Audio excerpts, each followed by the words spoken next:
है। इस भ्रष्टाचार की आग से इस उत्तराखंड को बाहर निकालने के लिए आप घरों से बाहर निकले हैं। यह संघर्ष कोई छोटा मोटा संघर्ष नहीं है। आप अपने लिए तो संघर्ष कर ही रहे हैं, पर आने वाली पीढ़ी के लिए यह संघर्ष है। जिन नौकरियों की बोली 22 वर्षों से उत्तराखंड में लग रही है, जो पैसा लेकर नौकरी का प्रचलन 22 वर्षों से उत्तराखंड में चल रहा है, जो भाई भतीजावाद करके उत्तराखंड के नेताओं द्वारा, उत्तराखंड के भ्रष्ट अधिकारियों द्वारा, जो अपने चाचा भतीजावाद करके अपने लोगों को फायदा पहुंचाया जा रहा है, अपने लोगों को नौकरियां दी जा रही है, ये उनके मुंह पे तमाचा, ये भीड़ उनके मुंह पे तमाचा है। उत्तराखंड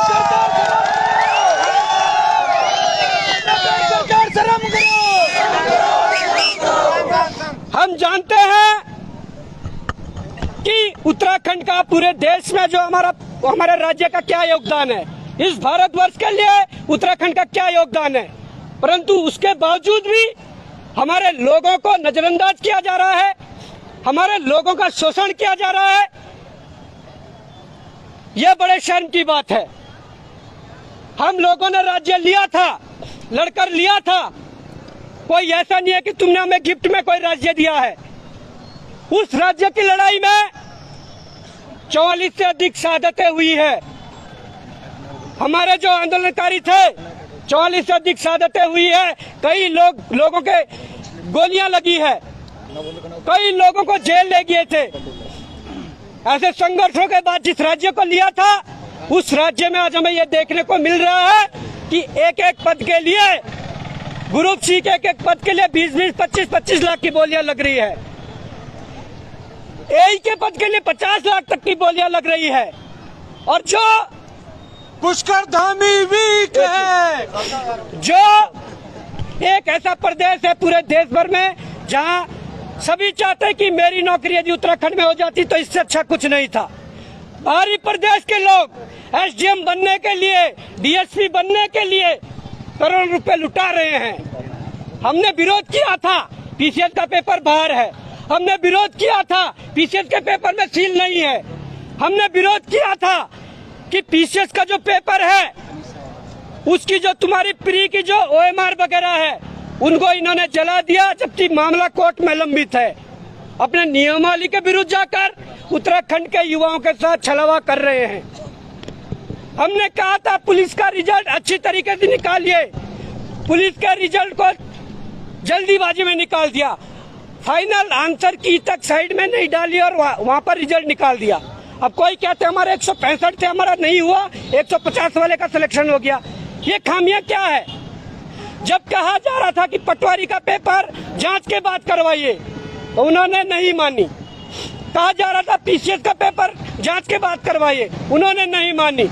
और परसों ही देखिए, उत्तराखंड सरकार द्वारा, उत्तराखंड के मुख्यमंत्री धामी जी द्वारा एक कानून लाए जल्दीबाजी में बेरोजगारों के दबाव में, जिसे नकल विरोधी कानून का नाम दिया गया। उस कानून के बिंदु नंबर 11 में सब क्लॉज 2 में देखिए, उसमें क्या लिखा हुआ है। कोई यदि व्यक्ति भ्रामक प्रचार करता है, परीक्षाओं के बारे में अफवाह फैलाता है, तो मैं कहना चाहता हूं यहाँ के प्रशासन से, मैं कहना चाहता हूं यहाँ की सरकार से, भ्रामक की परिभाषा क्या होती है, भ्रामक की डेफिनेशन क्या होती है। जब हमारे सहयोगी, हमारे छात्र, उत्तरकाशी का जो छात्र था, उसके पेपर में सील टूटी हुई थी, जो 2 सीलें लगी हुई थी, दोनों टूटी हुई थी। उसके उपरांत तीसरी सील का प्रयोग करके पेपर बंद करने का काम किया गया, तो उन्हें वो भ्रामक लगा। अगर इतनी नीयत तुम्हारी साफ थी, तो तुम वहां पर उस पर जांच बिठाते। अगर छात्र गलत था तब उस पर मुकदमा दर्ज करते। उन्होंने ये काम इसलिए किया कि आगे हमने अपनी नीयत तो नहीं सुधारनी है, पर एक काम हो सकता है कि युवाओं की आवाज दबाने के लिए, युवाओं को डराने धमकाने के लिए ये कानून लागू कर दो, उन पे मुकदमा दर्ज कर दो। जिसका नतीजा परसों का 5 तारीख का जो पेपर था, उसमें इन्होंने ये सोचा हम अपनी मनमानी करेंगे, ABCD चारों सेटों को एक साथ करवाएंगे। जहाँ कई जगह सीलें भी टूटी हुई थी, सील भी तोड़ेंगे, परंतु कई जगह पेपर में सील भी नहीं थी, वो भी चलेगा।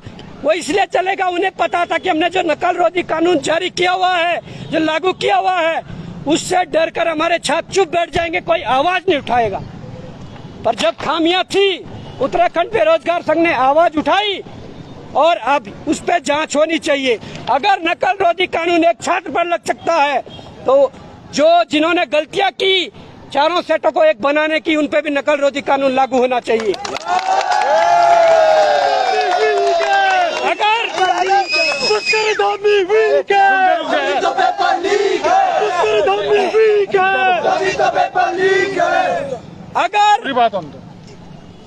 अगर युवाओं पर परीक्षाओं की गड़बड़ियों के संबंध में जो बात कर रहे हैं उन पर नकल रोधी कानून लागू होता है, तो उस प्रशासन पर भी नकल रोधी कानून लागू होना चाहिए। जहां पर गड़बड़ियां हुई वहां पर पुलिस प्रशासन को भेजा गया आवाज दबाने के लिए, जहां पर गड़बड़ियां हुई वहां पर आपके जिलाधिकारी और एसडीएम को भेजा गया आवाज दबाने के लिए, उन पर भी नकल रोधी कानून के तहत मुकदमा होना चाहिए। साथियों, मैं तो ज्यादा न कहते हुए मैं सिर्फ ये निवेदन करना चाहूंगा, इस लड़ाई को हम और आप सबके सहयोग से आज 70 से 80% तक ले आए हैं। अगर पीछे हट गए तो हम उत्तराखंड के साथ बहुत बड़ा धोखा करने वाले हैं, परंतु निरंतर आगे बढ़ते रहे तो हमें पता है कि आज हम 70% पे 80% पे, हम एक दिन 100% पे भी पहुंचेंगे, इस लड़ाई को जीतेंगे।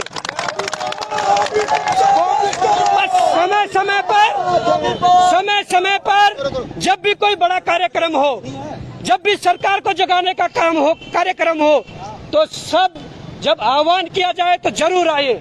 आप पढ़िए भी, आप लिखिए भी, परंतु जब सड़कों पर उतरने की बात हो तो जरूर सब लोग आइए और अपना विरोध प्रकट कीजिए।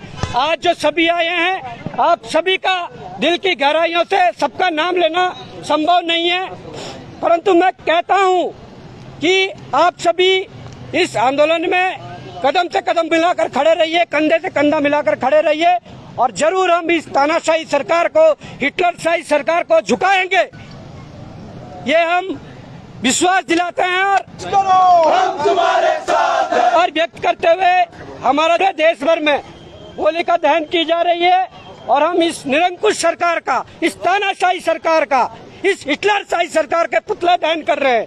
मैं आपकी जानकारी के लिए बता दूं, ये जो बीच में पुतला आप देख रहे हैं, मैं हूं हैंडसम धामी, ये उत्तराखंड सरकार का पुतला है। ये जो मेरे दाहिने तरफ पुतला देख रहे हैं, जिन्होंने टाई भी पहन रखी है, टेप भी लगा रखी है, ये पुतला है लोक सेवा आयोग के अध्यक्ष राकेश कुमार और वहाँ के सचिव गिरधारी रावत का। आप मेरे बाएं तरफ देख रहे हैं, ये छोटा पुतला बनाया, ये इसलिए छोटा पुतला बनाया है, सुनिए, ये इसलिए छोटा पुतला बनाया है कि नकल रोधी कानून तो बहुत बड़ा है, पर उसके अंदर बिंदु नंबर 11 का सब क्लॉज 2 है, वो इतना सा छोटा है, इसलिए छोटा पुतला जो बनाया है, इसलिए जो छोटा पुतला बनाया है, ये कह रहा कि मैं नकल रोधी कानून अध्यादेश के बिंदु संख्या 11 के सब क्लॉज 2 हूँ। मैं छात्रों की आवाज को दबाने वाला काला कानून हूँ। आज ये तीनों पुतले, इस तानाशाही सरकार के साथ ये तीनों पुतले हम फूकेंगे और मुझे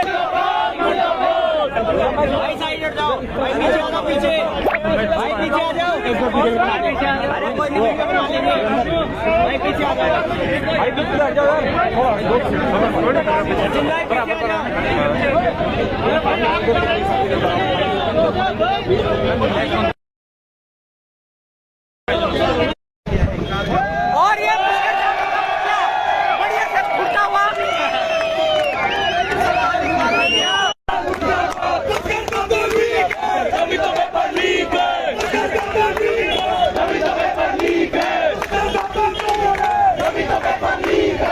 चलो